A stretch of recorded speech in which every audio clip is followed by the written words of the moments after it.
SIE Rīgas ūdens Daugavgrīvas ielā 101 atklājas jauno kanalizācijas sūkņu staciju. Kanalizācijas sūkņu stacija ir 8,7 metrus augsta dzelzbetona ēka, bet objekta pazemes daļas dziļums ir 10,8 metri.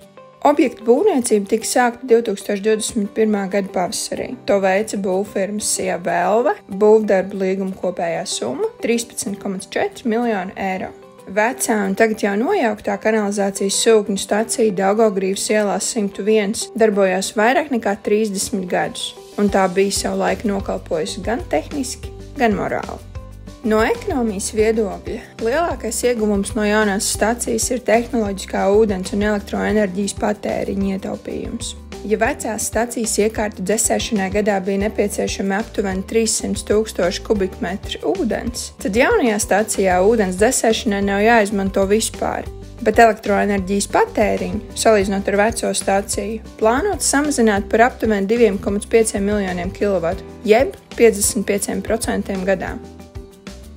Pats būtiskākais, ko uzsvērt, ir tas, ka mēs spēsim rīdziniekiem nodrošināt ar vien kvalitatīvu un uzticamu pakalpojumu. Ikdienā rīdzinieki tev nejutīs, bet mēs ļoti būtiski taupīsim energoresursus, aptuveni 500 miljonu eiro katru gadu, tas ir pirmais. Un otrais, mēs būtiski taupīsim ūdens resursus, jo iepriekšējai stacijai, kas jau nokalpojusi un nojaukta, dzesēšana notika ar dzeramā ūdens palīdzību. Šai stacijai tas nav nepieciešams.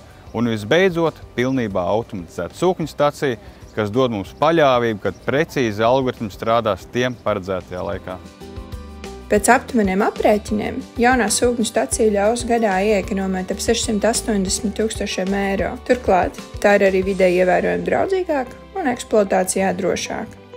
2023. gadā kanalizācijas sūkņu stacija Daugavgrīvas ielā 101 kopumā pārsūknē 25 miljonus kubikmetru notekūdeņu, kas ir apmēram puse no visiem Rīgas notekūdeņiem.